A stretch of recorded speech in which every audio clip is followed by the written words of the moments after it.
Yo, people, what we saying? It's your boy Moeezy13 back with another video. Make sure you guys like, comment, and subscribe to the video. You already know what it is. It's gonna be the Arsenal versus Olympiacos preview, match day 2 in the Champions League this season. Obviously, Arsenal kick off their Champions League campaign with a 2-0 win against Athletic Bilbao, Athletic Club, away from home in Spain. The goals came late into the second half. Super subs Martinelli and Trossard both got the 2 goals and both, funnily enough, assisting each other. So that was good for Arsenal to kickstart their Champions League campaign with that win. It was a pretty tough game. I felt like Arsenal were in control for that game, but we got the win, and that was all that mattered to start. And now we are back at home against Olympiacos for the Champions League match day 2. So let's talk about all the form going into this match. Olympiacos have started the season well. They drew their first Champions League game against Paphos 0-0, but in the Greek League, they've won 4 games and they've drawn 1. They sit top of the Greek League with 13 points. Arsenal have obviously started the campaign in general very good. In the Premier League, we've played 6 games. We sit second on 13 points, just 2 points behind Liverpool now. Winning 4 games, drawing 1, and losing 1. Also having the best goal difference. So yeah, let's talk about this game. Arsenal come into this game with some nice form and belief and confidence, winning that Newcastle game of the weekend. A tough game as always a tough game playing Newcastle, but Arsenal rise to the test and they won the game in the last minute, winning the game 2-1 with late goals from the likes of Mikel Merino and Gabriel Magalhaes. So yeah, it's good to see Arsenal come into this game with good form. And even if we just look at the head-to-head between Olympiacos and Arsenal, this is something I found that was very interesting. So Arsenal and Olympiacos actually have the exact same head-to-head record in the 10 games they've played with each other, which is crazy to me. I didn't even know we played each other that much, but we played 10 games according to FotMob, actually. We played 10 games against each other, and we've won 5 games each. No draws or anything, just 5 games each. So identical record, which is crazy. If you talk about the last 5 games we played at Olympiacos, Arsenal have won 3 of those games with a score of 3-0, 1-0, and 3-1. Olympiacos have won 1-0 and 2-1. So dating back to the times we were playing in the Europa League and the Champions League previously to that, I know previously in the Europa League we had was around a 16 fixture, around a 32 where they knocked us out with the late goal. But for the most part, it's split evenly. So yeah, both teams go into the match on good form, but Arsenal should be coming into this match with very huge confidence. Just buzzing off that win. Arsenal in a good position right now. A few players are coming back from injury now. Saliba's back from that ankle injury he had.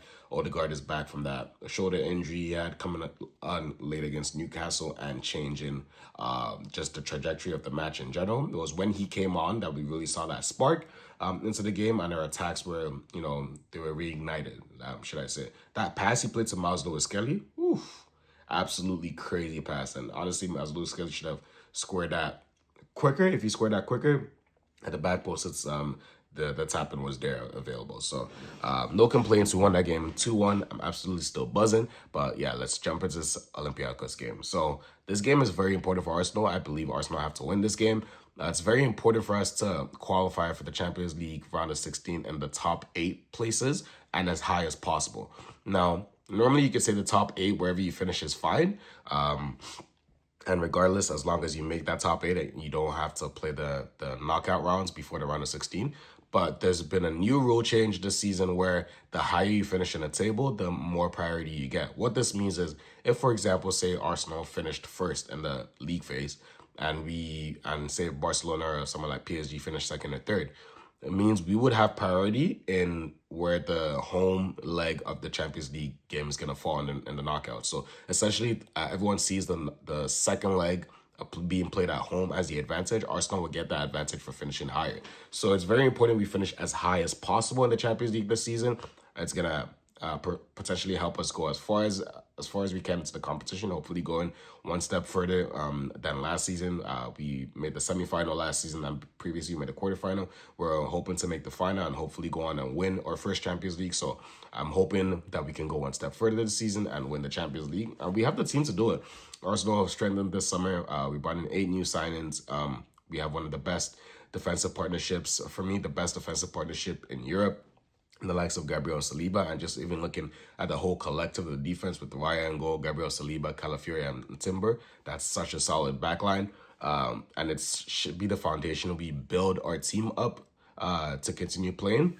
And their midfield has been solid too. Zubimendi has really adapted to life at Arsenal. I felt like he had a really good game against Newcastle, and he's had just good games in general. Gelling with the Arsenal squad, him and Rice and Zubimendi complement each other in that pivot very well. So it'll be intriguing to see them hopefully continue to build their chemistry up. So it's very important for them to continue playing. In terms of starting lineup or predicted lineup for me, or let's just talk about the lineup I would go for. I would go with David Raya in goal. I would go with Timber, Gabriel, Saliba in center back, and I'll actually bring in Miles Lewis-Skelly for this game. Calafiori has had a really good start to the season. I felt Newcastle game wasn't his best, but I'm not necessarily switching him out because of that game. I'm just saying Miles Lewis-Skelly, in the few games he's played, he's shown some really positive things. I like what he brought in that Newcastle game. And Calafiori, he's played a lot of games. It's important for us to still manage his minutes. We saw how many injuries he picked up last season. Was very injury prone, so I don't want to run into the ground. Also considering the fact that we have a Premier League game on the weekend, Saturday, while we play on Wednesday, so short recovery there. So it's important for me that maybe you rest him for that Premier League game, you bring him Miles Lewis-Skelly, and he's more than capable of holding his own. So that would be my defense. I would have Lewis-Skelly, Gabriel Saliba, Timber, Ryan goal. In midfield, I would go Rice and Zubimendi. No complaints there. They've been really good together and they're building their chemistry. In the attack ahead of them, I'm going to go with Eze on the left wing, moving him out from that 10. He had a really good performance against Newcastle as well. No complaints there, but I'm putting him at the 10. I'm putting him on the left side and the left wing because I'm bringing Martin Odegaard back in. So Martin Odegaard had a really positive cameo when he came on against Newcastle. He was making everything ticking. He was drifting everywhere, pretty much playing like an 8/10, and he was on the right, dropping deep. Sometimes since the 6-hole, pick up the ball, get things moving. He was also a lot on the left-hand side, which is when he played that beautiful ball to Lewis-Skelly. And he also got the winning assist. How could I forget? He got the winning assist for the goal for Gabriel. A beautiful corner in, and Gabriel scored. So I bring Martin Odegaard back in. Hopefully he can kickstart his season now. He's a very important player for us, our captain, and I'm actually wearing his jersey right now, but I see be able to show you guys. But yeah, I would have Odegaard in the 10, complementing Eze. And I feel one good thing about that is the tactical diversity, or just the fluency, having both of them in that situation, is that Eze can drift into the middle, and you can almost kind of have like a box midfield where you have Eze in the left 10, Odegaard in the right 10, where like they could both be like, dropping deep, as moving forward as well. And this will complement the likes of Victor Gyökeres and Saka, providing service for them. So yeah, I would have Eze on the left, Odegaard in the 10, and on the right, I'll have Bukayo Saka.